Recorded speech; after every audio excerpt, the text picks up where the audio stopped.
Hello everyone, welcome to career guide live. তোমরা জানো আমরা নতুন সিরিজ স্টার্ট করেছি নো ইউর কনস্টিটিউশন বলে। নিজের সংবিধানকে জানো। সবার জন্য এই সিরিজটা বেশি বেশি করে শেয়ার করো, ঠিক আছে? একদম আজকে ফার্স্ট ডে, ফার্স্ট সেশন, প্রথম আলোচনা আমাদের কনস্টিটিউশন নিয়ে। কনস্টিটিউশনের মধ্যে আমরা আজকে যেটা আলোচনা করতে চাইছি সেটা হচ্ছে making of the constitution. Constitution কিরকম ভাবে তৈরি হয়েছে তার সমস্ত ইতিবৃত্ত বা ইতিহাস আমরা জানতে চাইছি। কনস্টিটিউশন কিভাবে তৈরি হয়েছে, কোথা থেকে এলো, কেমন করে এলো, কেন তৈরি করার প্রয়োজন হলো, ঠিক আছে? তার আগে কনস্টিটিউশনটা তো দেখে নাও। কনস্টিটিউশন দেখতে, this is the ফিনোমেনা, beautiful constitution. আমি যতগুলো কনস্টিটিউশন দেখেছি, অবভিয়াসলি আমার নিজের দেশ, নিজের সংবিধান, সুতরাং আমার ভালো লাগবেই, বাট তারপরেও আনবায়াসড হয়ে আমি বলছি যে এত সুন্দর কনস্টিটিউশন, সত্যি একদম ফার্স্ট পেজ, যেটা নিয়ে গর্ব করা যায় সেইটা। আর এই ডিজাইন গুলো কে করেছে জানো? দেখতে থাকো, সব একদম একবারই জেনে যাবে। সব আলোচনা করব এই সমস্ত ডিজাইন কে করেছে। এগুলো হাতে করা ডিজাইন, ঠিক আছে? সমস্তটা হাতে করা ডিজাইন। এগুলো কিন্তু কোনো রকমের প্রিন্টিং প্রেস ব্যবহার করে এই ডিজাইন গুলো করা হয়নি, এগুলো হাতে করা ডিজাইন। তো দিস ইজ দ্য একদম ওপরের cover page, this is the cover page of our constitution. আমরা আজকে মেকিং অফ দ্য কনস্টিটিউশন পড়তে চাইছি। দেখতে থাকো কি ব্যাপার চলছে। দেখো, মেকিং অফ দ্য কনস্টিটিউশনের আগে এটা আগে আমরা বুঝি হোয়াট ইজ দ্য কনস্টিটিউশন। সংবিধান, যেটাকে আমরা বাংলায় বলি যে সংবিধান, বেসিক্যালি এটা কি, এটা কেন প্রয়োজন হচ্ছে, কি কারণে।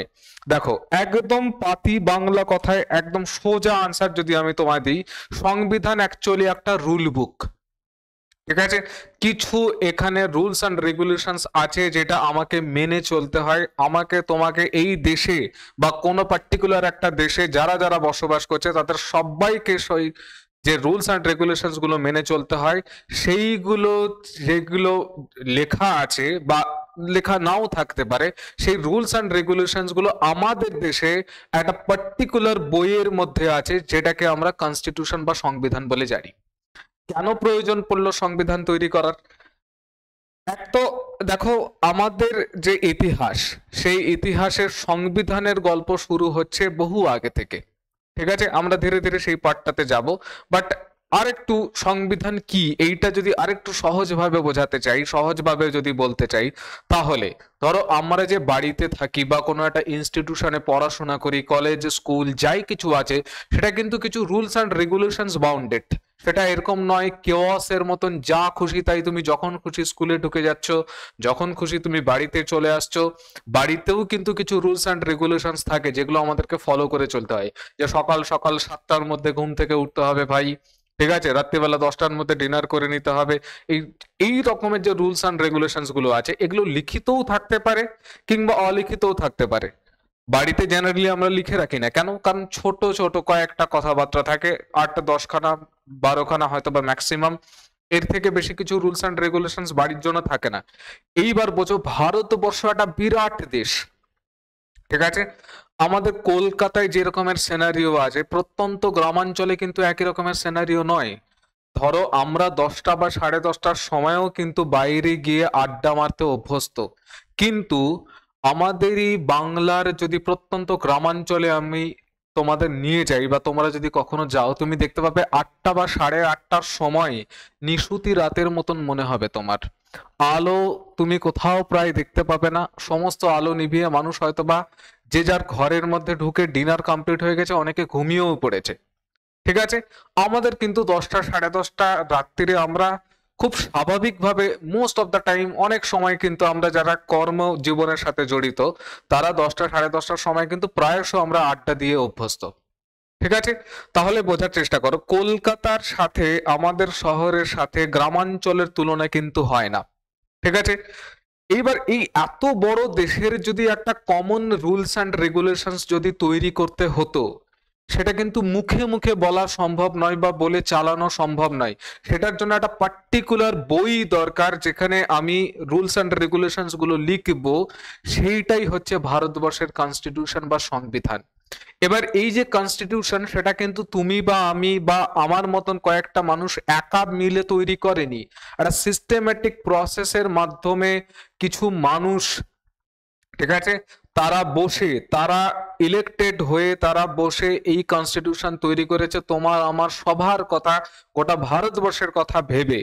ঠিক আছে, একদম নর্থ থেকে সাউথ, ইস্ট থেকে ওয়েস্ট, প্রত্যেকটা মানুষের কথা ভেবে কিন্তু প্রত্যেকটা রিলিজিয়ান, প্রত্যেকটা আহ কি বলবো কমিউনিটি, প্রত্যেকটা মানুষের যে কাস্টমস কালচার, এই সমস্ত কিছু ভেবে কিছু কমন রুলস অ্যান্ড রেগুলেশনস তৈরি করা হয়েছে, এবং তার সাথে সাথে অবভিয়াসলি প্রত্যেকটা মানুষের কিছু অধিকারের কথাও বলা আছে। এই সমস্ত জিনিস যেখানে বলা আছে, that is the constitution of of our nation. ঠিক আছে, এইবার এই জিনিসটাই আমরা এখানে বলেছি। দেখো, অনেকের এটা দাবি ছিল বা এক রকমের বলতে পারো সাজেশন ছিল যে স্যার বাংলায় পড়ান। আমি বাংলায় বেসিক্যালি এই কারণেই পড়াচ্ছি না। দেখো, বাংলা যেহেতু আমার মাতৃভাষা, সুতরাং বাংলাতে আমি বোঝাবোই, বাংলাতেই বোঝাবো। ঠিক আছে, ইংরেজিতে পড়লে কি হবে, এক তো ফ্লুয়েন্সি একটা আসবে, আর একটা ব্যাপার হচ্ছে ইংরেজি থেকে বাংলায় যখন ট্রান্সলেশন হয় তখন প্রচুর টার্মিনোলজিতে খুব গড়বড় হয়ে যায়। সেই কারণে আমি চেষ্টা করেছি যে ইংরেজিটাই নিয়ে চলি। ঠিক আছে, 2-3 দিন 4 দিন লেকচার তোমরা দেখো, সেশন আসুক, আমি প্রমিস করছি তোমার কোনো অসুবিধা হবে না। আমি এক একটা জিনিসের বাংলা খুব ভালো মতন ভাবে করে নেবো। বাট এটাই রিকোয়েস্ট আমার, তুমি কিন্তু পড়াশোনাটা করো। ঠিক আছে, দেখো তাহলে কনস্টিটিউশন কি, what is the constitution? First question আমাদের এটাই যে সংবিধান জিনিসটা কি। Constitution is the fundamental law of the land. কোনো একটা দেশ আছে, কোনো একটা নেশন আছে, কোনো একটা স্টেট আছে। স্যার নেশন কি, স্টেট কি? দেখো, আমি পলিটিতে যখন যখন স্টেট কথাটা বলবো তখন আমি দেশ বোঝাচ্ছি, নেশন বোঝাচ্ছি। যদিও স্টেট আর নেশনের মধ্যেও তফাৎ আছে, আমি আলোচনা করব ধীরে ধীরে, সমস্ত জায়গাটাতে যাব। এটা একটা কন্টিনিউয়াস প্রসেস, আমি আগেও বলেছি। একদিনে সবটা আলোচনা করা সম্ভব নয়, প্রত্যেক দিনই এই বাজনা বাজতে থাকবে, চিন্তার কিছু ব্যাপার নেই। ঠিক আছে, আচ্ছা, তাহলে ফান্ডামেন্টাল, ফান্ডামেন্টাল মানে মূল, মৌলিক, মৌলিক ল, মৌলিক কিছু আইন কানুন আছে, law of the land which enshrines the fundamental principles, যেটা গঠন করে, তৈরি করে fundamental principles on which values and institution regarding governance are based. Governance কথাটার মানে হচ্ছে শাসন ব্যবস্থা সংক্রান্ত। শাসন ব্যবস্থা সংক্রান্ত এখানে নিয়ম কানুন আছে, তোমার আমার কিছু অধিকার আছে, তোমার আমার কিছু দায়িত্ব আছে, এই সমস্ত কিছু বলা আছে কার মধ্যে? কনস্টিটিউশনের মধ্যে। ইন্ডিয়ান কনস্টিটিউশন কিন্তু অবভিয়াসলি একটা রিটেন ডকুমেন্ট, এখানে সমস্ত কিছু লেখা আছে। ইনফ্যাক্ট আমরা ধীরে ধীরে পড়বো, পড়লে জানতে পারবো যে ভারতবর্ষের যে সংবিধান আছে সেটা লেন্দিয়েস্ট রিটেন কনস্টিটিউশন। ওটা পৃথিবীতে যতগুলো রিটেন কনস্টিটিউশন আছে তার মধ্যে সব থেকে বড় কনস্টিটিউশন আমাদের, আ বিউটিফুল ডকুমেন্ট। ঠিক আছে, a constitution is a set of fundamental rules that determine how a country or a state is run. ঠিক আছে, এখানে স্টেট মানে কিন্তু আমি নেশনের কথা বলছি, দেশের কথা বলছি, রাজ্যের কথা বলছি না। যখনই আমি স্টেট বলবো পলিটিতে, তখন আমি দেশের কথা বলছি, রাজ্যের কথা বলছি না।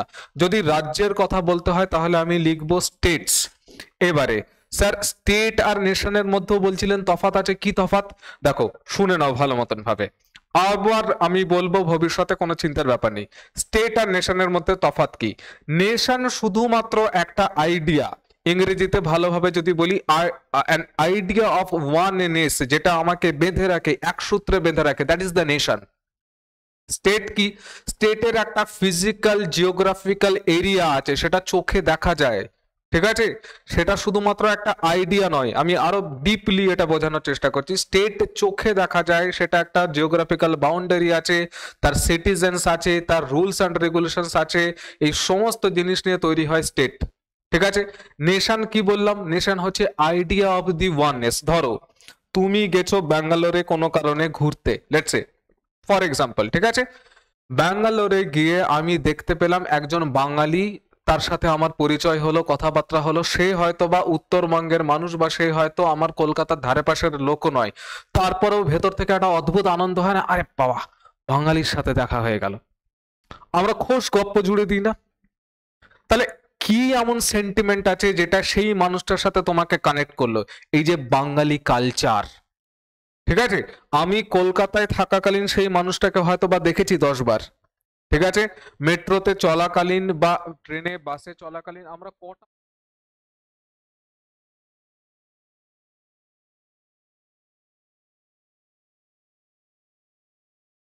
বেশি বলি না, ভাববেন, এর চেয়ে বেশি তো কিছু বলি না। ভাই মাইকের কিছু একটা প্রবলেম হয়েছিল। আমি এটা থার্ড টাইম শুট করছি। প্রথমবার শুট করেছি তখন মাইকের সাউন্ডই আসেনি। সেকেন্ড টাইম আবার শুট করলাম, সেখানেও কিছু একটা প্রবলেম হলো। থার্ড টাইম শুট করছি, একটুখানি ভিডিওটাকে পজ করতে হয়েছিল সেই কারণে, মাইকের প্রবলেমের জন্য। Sorry for that. যতদূর আমার মনে পড়ছে আমি যেটা বলছিলাম সেটা হচ্ছে যে আমরা কথাটা কি বলি যে দাদা একটু চেপে যান, একটু চেপে বসুন বা নামবেন, এর চেয়ে বেশি তো কিছু বলি না, তাই না? খুব প্রয়োজন না হলে আমরা কিন্তু গল্প গুজব কারোর সাথে করি না।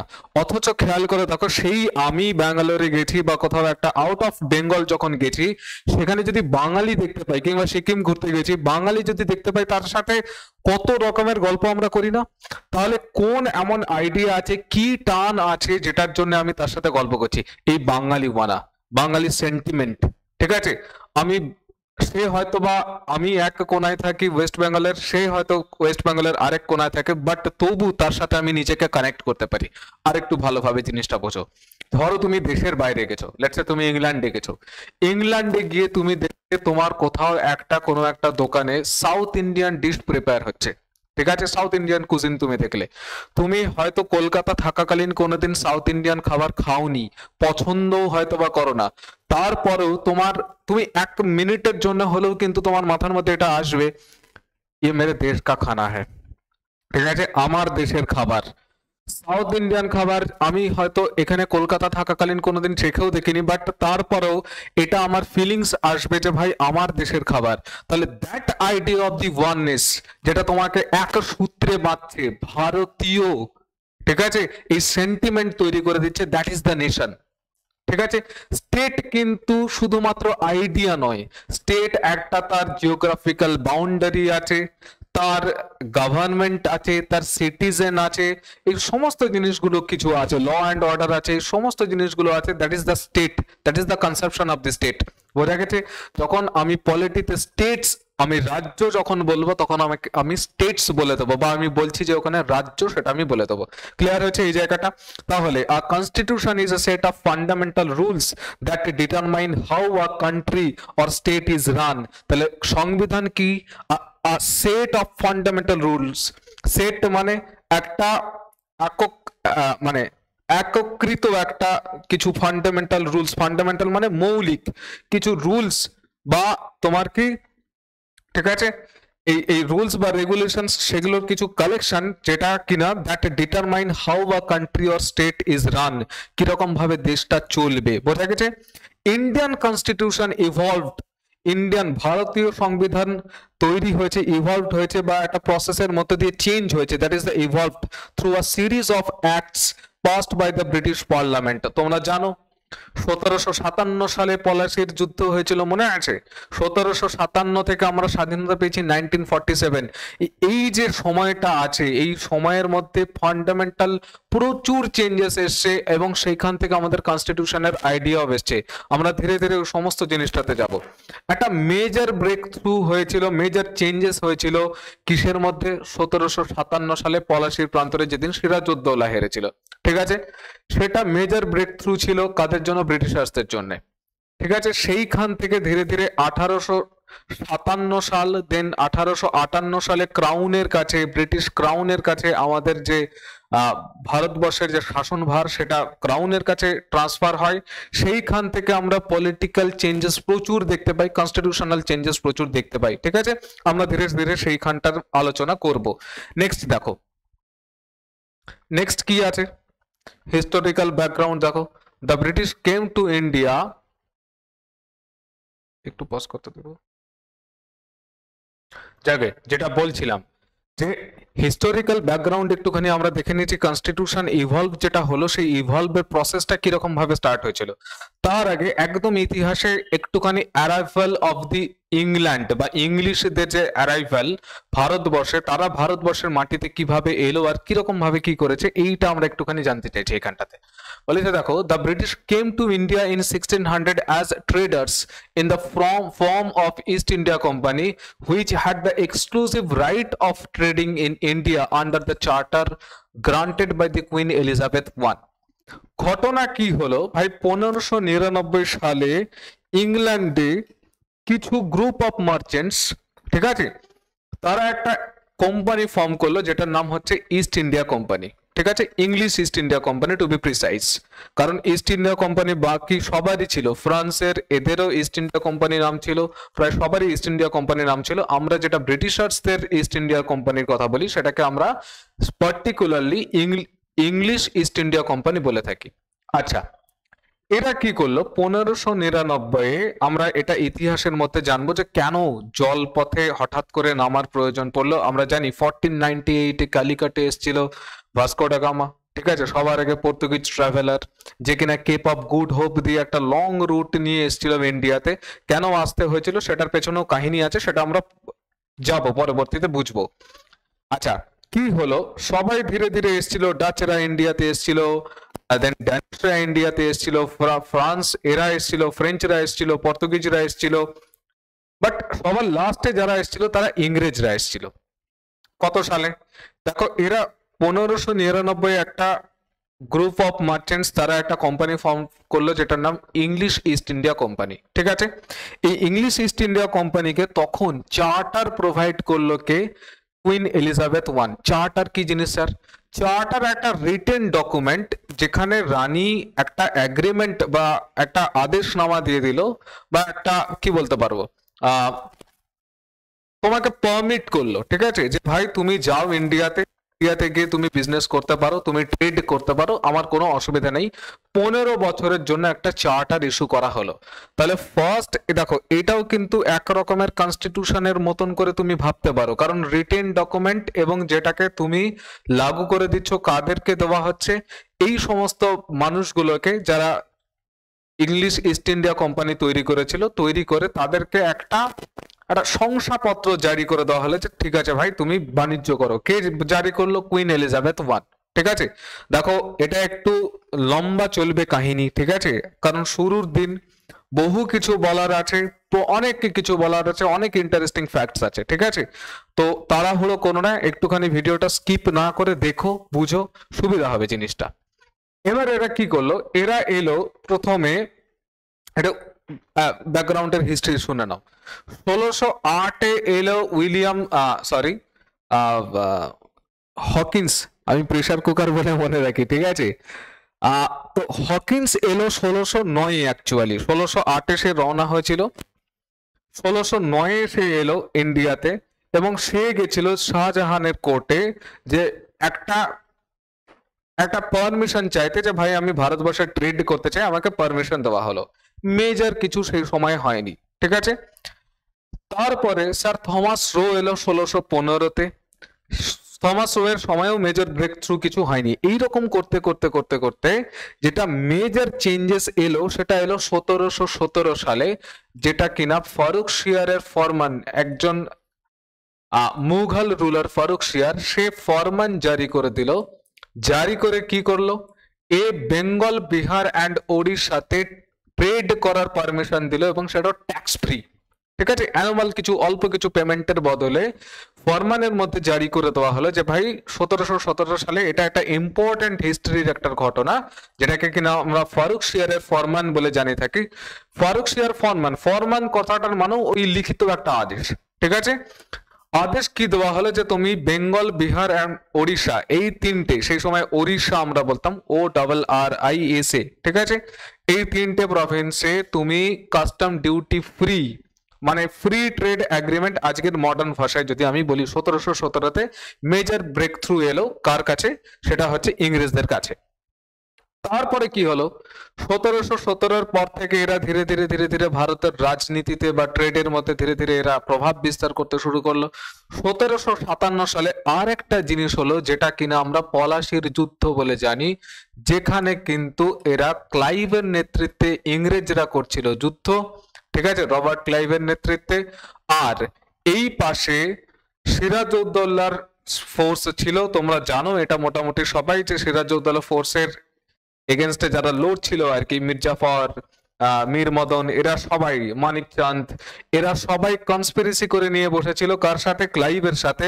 ক্লাইভের সাথে এরা যুক্তি বুদ্ধি করে নিয়েছিল, এরা যুদ্ধের মধ্যে ঠিক পার্টিসিপেটই করেনি, এবং 1757 সালে সিরাজউদ্দৌলা তার যে আর্মি আছে সেটা পরাজিত হয়। 1757-তে মেজর সেটব্যাক আসে বেঙ্গলের জন্য, ঠিক আছে। 1757 থেকেও যেটা ইম্পর্টেন্ট ছিল সেটা 1764-তে যুদ্ধ হয়েছিল, যেটাকে আমরা জানি ব্যাটেল অফ দি বক্সার, বক্সারের যুদ্ধ। কেন ব্যাটেল অফ দি বক্সারে? দেখো 1757-তে মির্জাফর গদিতে তো বসলো বেঙ্গলের নবাব হয়ে, কিন্তু মির্জাফর সুন রিয়ালাইজড যে ভাই ইংরেজকে আমি কোনোভাবেই খুশি করতে পারবো না। বহু কিছু ইংরেজদেরকে দিয়েছিল, দক্ষিণ 24 পরগনারই ইনফ্যাক্ট দিওয়ানি রাইটস, জামিনদারি দিয়ে দিয়েছিল, প্রচুর টাকা, প্রবাবলি 2 বিলিয়ন এরকম কিছু একটা ক্লাইভকে ব্রাইব হিসেবে, ঘুষ হিসেবে দেওয়া হয়েছিল তাকে খুশি করবার জন্য। বাট ইংরেজেরা কোনো কিছুতেই খুশি নয়, ঠিক আছে। মির্জাফর বুঝলো এটা। মির্জাফরের পরে ধীরে ধীরে এলো মীর কাসিম। মীর কাসিম অনেক স্বাধীনচেতা ছিল। মীর কাসিম 1764-তে কি করলো, 1764-তে গেল দুজনের কাছে, একটা আওয়াধের নবাব সুজাউদ্দৌলা, আর একটা মুঘল নবাব, মানে মুঘল এম্পায়ার সেই সময়ে ভারতবর্ষের, সে হচ্ছে তোমার শাহ আলম টু। এদের দুজনের সাথে একটা কম্বাইন ফোর্স তৈরি করলো, তিনজনের কম্বাইন ফোর্স, যেটা 40 থেকে 60 হাজারের স্ট্রেংথ ছিল, সেটাও কিন্তু ইংরেজদের সাথে যুদ্ধে হেরে গেল, যেটা বক্সারের যুদ্ধ বলে আমরা জানি। ইতিহাসের জিনিস, বাট তবু আমি একটু একটু করে বলে দিতে চাইছি। 1764-তে এই যুদ্ধটা ইংরেজদের জন্য এতটা বেশি ইম্পর্টেন্ট ছিল যে এই যুদ্ধের আগে অ্যাকচুয়ালি 1760-এ ক্লাইভ চলে গেছিল ব্রিটেনে, ইংল্যান্ডে ও ফেরত চলে গেছিল এখান থেকে রিটায়ারমেন্ট নিয়ে, ঠিক আছে। বাট ক্লাইভকে এদের সাথে নেগোসিয়েশন, মানে সুজাউদ্দৌলা আর শাহ আলম টু, এদের সাথে নেগোসিয়েশন কিরকম ভাবে করতে হবে, কি ট্রিটি সাইন করতে হবে, কূটনীতিতে ক্লাইভ একদম মানে এর কোনো জুড়ি নেই, ঠিক আছে। তো ক্লাইভকে ডেকে পাঠানো হলো। 1764-তে যুদ্ধ হয়েছে, প্রবাবলি আমার যতদূর মনে পড়ছে 22 অক্টোবর, ঠিক আছে। ক্লাইভ আসে 1765-তে এবং আগস্টে ট্রিটি হয়, ট্রিটি অফ দি এলাহাবাদ, যেটা প্রচন্ড বেশি ইম্পর্টেন্ট একটা ট্রিটি। এই যে কথাটা আমাকে এখানে বলতে হতো ইন 1765, সেই কারণে আমি এত লম্বা চওড়া ইতিহাস তোমাদেরকে শোনালাম। ইন 1765 এবং রবার্ট ক্লাইভ এসে কি করলো, সাংঘাতিক জিনিস, ঠিক আছে। এই দুজনের সাথে দুটো ট্রিটি করেছে, যদিও এটা ইতিহাসের পার্ট, ইতিহাসে আমরা পড়বো, ঠিক আছে। একটা সুজাউদ্দৌলার সাথে হয়েছে, সুজাউদ্দৌলার যে স্টেট আছে যেটা আওয়াধ, সেটাকে বাফারের মতন করে কাজ লাগা হয়েছে। বাফার মানে হচ্ছে দুটো অংশের মধ্যে, দুটো এলাকার মধ্যে একটা ফাঁকা জায়গার মতন, ঠিক আছে। মারাঠারা সেই সময় গ্রোয়িং পাওয়ার, আর মারাঠারা যদি বেঙ্গলের মধ্যে অ্যাটাক করে তাহলে ইংরেজদের ঝামেলা হবে। তো সেই কারণে আওয়াধ, কারণ বেঙ্গলে যদি যেতে হয় তাহলে আওয়াধের মধ্যে দিয়ে যেতে হবে, ঠিক আছে। আমি ম্যাপে পরবর্তীতে ভালো মতন করে বুঝিয়ে দেবো। তো আওয়াধকে কি করেছিল, বাফারের মতন করে ইউজ করেছিল ক্লাইভ। এইবারে এখানে আমাকে বলতেই হতো এটি, in 1765 the company obtained the Deewani, that is the rights over revenue and civil justice of Bengal, Bihar and Odisha. অদ্ভুত রকমের ঘটনা। দিওয়ানি রাইটস কি, টাকা পয়সা তো এরা দেখবে, ঠিক আছে, সমস্ত কিছু এরা দেখবে, নবাবকে জাস্ট পাপেট করে সামনে বসে রাখা হলো। নবাব কি দেখবে, অ্যাডমিনিস্ট্রেশন। মানে মানুষ যদি ক্ষিপ্ত হয়, মানুষ যদি সুযোগ সুবিধা না পায়, তাহলে তারা ধরবে কাকে গিয়ে, তারা ধরবে নবাবকে গিয়ে, কারণ অ্যাডমিনিস্ট্রেটিভ যে রাইটস আছে সেগুলো আছে নবাবের কাছে। বাট রেভিনিউ ডিপার্টমেন্ট, টাকা পয়সা কে সামলাচ্ছে, দেখো টাকা পয়সা সামলাচ্ছে হচ্ছে ইংরেজরা, ঠিক আছে। দেখো Diwani rights, that is the rights of over revenue and civil justice of the Bengal, Bihar and Odisha, এই তিনটে প্রভিন্সের একসাথে নিয়ে নিল কারা, 1765-এ কোম্পানি নিয়ে চলে গেল। এবার এই কোম্পানির যারা যারা কোম্পানির গভর্নর হয়ে আসছে বেঙ্গলে, ঠিক আছে, ক্লাইভ এত পরিমাণে ধন সম্পত্তি ইংল্যান্ডে নিয়ে গেছে যে ক্লাইভের বেশ কয়েকটা আপকামিং জেনারেশন তারা জাস্ট বসে বসে খাবে, ঠিক আছে। তো এত ধন সম্পত্তি দেখে ইংল্যান্ডের যে ক্রাউন আছে বা গভর্নমেন্ট যেটা আছে, সে তককে তককে ছিল যে ভারতবর্ষের শাসন ব্যবস্থা কবে নেওয়া যায়। এরা খুব ওয়েট করছিল যে কবে শাসন ব্যবস্থাটা কোম্পানির কাছ থেকে নিয়ে নেওয়া যায়। এরা শুরুতে কিছু রেগুলেটিং অ্যাক্টও নিয়ে এসেছিল। এরা মেজর ব্রেক থ্রু কখন পেল, 1857-তে, যখন সেপাই মিউটিনি বা সিপাহী বিদ্রোহ হলো। তাহলে ক্রাউন ওয়েট করেছিল যে ভারতবর্ষের শাসন ব্যবস্থা কিরকম ভাবে নেওয়া যায়, কোম্পানির কাছ থেকে কিভাবে ছিনিয়ে নেব, কারণ ভারতবর্ষ থেকে প্রচুর পরিমাণে টাকা পয়সা কোম্পানির যারাই আসছে তারা নিয়ে যাচ্ছে, ঠিক আছে। তো এইটা তাদের লোভ লালসার একটা কারণ হয়ে গেল। এবারে হলো কি 1857-তে দেখো এখানে বলা আছে in 1858 the wake of the sepoy mutiny the British crown assumed the direct control over the governance of the India. Governance মানে শাসন ব্যবস্থা। সিপাই মিউটিনি বা সিপাহী বিদ্রোহ হয়েছিল কত সালে? 1857 সালে। 1857 জাস্ট এক বছর পরে 1858-তে ইআইসি বা east India company, English east India company তার কাছ থেকে সমস্ত শাসন ব্যবস্থা ক্রাউন নিয়ে চলে গেল তার হাতে 1858-তে। ঠিক আছে, ক্রাউন ওয়েটই করছিল যে ভারতবর্ষের শাসন ব্যবস্থা কেমন করে নেওয়া যায়। ঠিক আছে, তারা পেয়ে গেল একটা বাহানা, নিয়ে চলে গেল। This rule continued until India was granted independence on August 15, 1947. তাহলে এই যে ক্রাউনের রুল, সেই ক্রাউনের রুল কত সাল পর্যন্ত চললো? আমরা 15 আগস্ট 1947 স্বাধীনতা পেয়েছি, সবাই জানে। ঠিক আছে, সেই দিন পর্যন্ত চলেছে ক্রাউনের রুল। ঠিক আছে, এবার দেখো একটা ইম্পর্টেন্ট জিনিস যেখান থেকে কনস্টিটিউশনে কনসেপশন আমাদের আসছে। এই যে ক্রাউন যে তার হাতে রুল নিল, ক্রাউনের কিন্তু ক্রাউনের হয়ে শাসন ব্যবস্থা চালায় কে? ক্রাউনের হয়ে শাসন ব্যবস্থা চালায় ব্রিটেনের প্রাইম মিনিস্টার। এবার ব্রিটেনের প্রাইম মিনিস্টার আমাদের যেরকম চেঞ্জ হয় 5 বছর বাদে বাদে, ব্রিটেনেও কিন্তু ইলেকশন এইরকম ভাবেই হতো। ঠিক আছে, তো ওখানে প্রাইম মিনিস্টার চেঞ্জ হয়। তাহলে ওরা কিরকম ভাবে শাসন ব্যবস্থা চালাবে ভারতবর্ষে? সবার তো শাসন ব্যবস্থা সমান নাও হতে পারে। ঠিক আছে, এদের কিন্তু একটা set of rules and regulations particular ছিল। ঠিক আছে, সেইখান থেকে এরা এরা এরা ধীরে ধীরে ধীরে ধীরে লিখিত কিছু আদেশ এখানে দিত, সেই আদেশ অনুযায়ী ভারতবর্ষের সব শাসন ব্যবস্থা চলতো। এইখান থেকে আমাদের কনস্টিটিউশনের ধ্যান ধারণা এসছে। এবার কনস্টিটিউশনের কথাবার্তা বহুদিন ধরে চলছে, কিন্তু অ্যাকচুয়ালি কনস্টিটিউশনের ফার্স্ট আইডিয়া যে দেয় অ্যাকচুয়ালি, বা কনস্টিটিউশনের ফার্স্ট কথা ওপেনলি যে বলে, সেটা হচ্ছে এই এম.এন. রয়। এই যে মহারাজের ছবি, ঠিক আছে, আমি লিটারালি তাকে মহারাজ বলছি, কোনো মানে তাকে কিন্তু ইয়ে করে নয়, ক্রিটিসাইজ করে নয় অবভিয়াসলি, কারণ actually he was the pioneer, যে কনস্টিটিউশনের কথা সবার আগে বলেছিল ভারতবর্ষে। এম.এন. রয় এই একজন মানুষ যে 1934-এ, তাহলে আশা করি এতক্ষণ পর্যন্ত বোঝা গেছে যে কনস্টিটিউশন কি, কনস্টিটিউশনের প্রয়োজনীয়তা কেন পড়ছে। ঠিক আছে, 1934-এ এম.এন. রয়, আমরা একদম এর আগেও ইতিহাস আছে, এর আগেও ইতিহাস আছে কনস্টিটিউশনের, বাট মেজর যেটা কনস্টিটিউশনের ইতিহাস স্টার্ট হচ্ছে সেটা 1934 থেকে স্টার্ট হচ্ছে। আমরা সেইখান থেকে স্টার্ট করছি।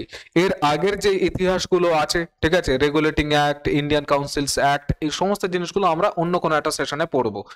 এইবারে দেখো 1934-এ এম.এন. রয় সাহেব আসলো এবং বলল কি, in 1934 the idea of the constituent assembly was put forward. Constituent assembly কথাটার মানে হচ্ছে সংবিধান সভা। was put forward, সামনের দিকে এগিয়ে নিয়ে আসে কে? For the first time by M N. Roy. M N. Roy এই ভদ্রলোক, M N. Roy a pioneer of the communist movement in India. ইন্ডিয়াতে যে কমিউনিজমের যে সূত্রপাত হয় সেটা এই ভদ্রলোকের হাত ধরেই হয়েছিল, এম.এন. রয়, যেখানে 1934-এ সবার আগে কনস্টিটিউয়েন্ট অ্যাসেম্বলির কথা বলেছিল। স্যার আপনি তো এতক্ষণ বলছিলেন কনস্টিটিউশনের কথা, কনস্টিটিউয়েন্ট অ্যাসেম্বলি কোথা থেকে টপকে গেল? ভাই কনস্টিটিউশন তৈরি কে করবে? আমি শুরুতেই বলছিলাম কনস্টিটিউশন, এত বড় দেশের একটা যদি সংবিধান তৈরি করতে হয়, রুল বুক যদি তৈরি করতে হয়, সেটা তোমার আমার একা দুটো মানুষের কাজ তো নয়। ঠিক আছে, সেটার জন্য প্রচুর মানুষ দরকার। এবার এই যে মানুষগুলো, তারা যখন কাজ করতে বসবে কোথায়? গাছতলায়?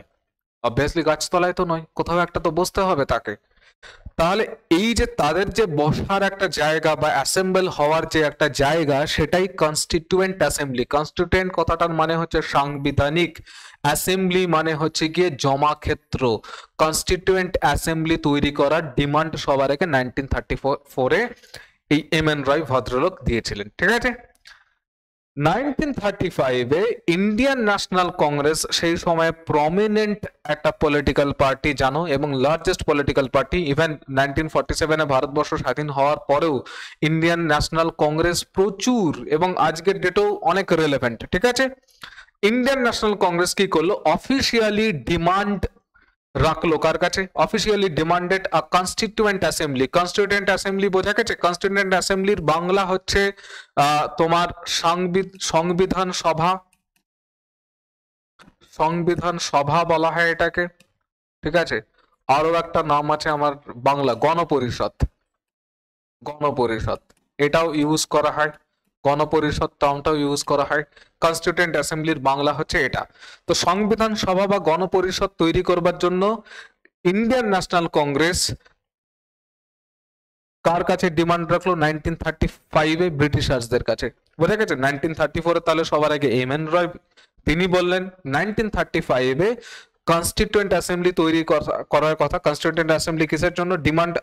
Demanded a constituent assembly to form, তৈরি করা। এখানে ফর্ম মানে হচ্ছে গিয়ে গঠন করা। FORM ফর্ম থেকে, সেটা একটা প্রেপোজিশন। FORM ফর্ম মানে গঠন করা। কি গঠন করবে, কি তৈরি করবে? কনস্টিটিউশন অফ ইন্ডিয়া, ভারতবর্ষের সংবিধান তৈরি করবার জন্য ইন্ডিয়ান ন্যাশনাল কংগ্রেস 1935-এ অফিসিয়াল ডিমান্ড রাখলো। কার কাছে? ব্রিটিশার্সদের কাছে। তার রেসপেক্টে কি হলো? ঠিক আছে, তার রেসপেক্টে এলো কি?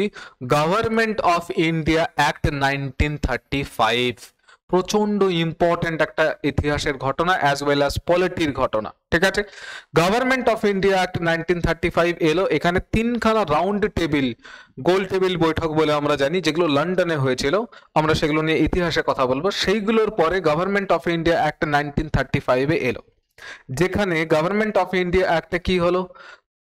এখানে Government of India Act 1935 was a lengthy document with 321 sections। এখানে 321 খানা ভাগ আছে and 10 schedules, 10 খানা schedules আছে। schedules কথাটার মানে হচ্ছে অনুসূচি। ঠিক আছে, অনুসূচি জিনিসটা কি? আপাতত জাস্ট schedule টার্মটা শুনে রাখো। এই গভর্নমেন্ট অফ ইন্ডিয়া অ্যাক্টে কি হলো সেটা আমরা কতটা কি ইমপ্লিমেন্টেশন কি হলো, কি প্রেসক্রাইব করা হলো, আমরা কি তৈরি করেছি, এই জিনিসগুলো আমরা পরের দিন নেক্সট লেকচারে আলোচনা করব। ততক্ষণ পর্যন্ত দেখতে থাকো, সুস্থ থাকো, স্বাভাবিক থাকো, আর দেখতে থাকো career guide life. Thank you for watching the video.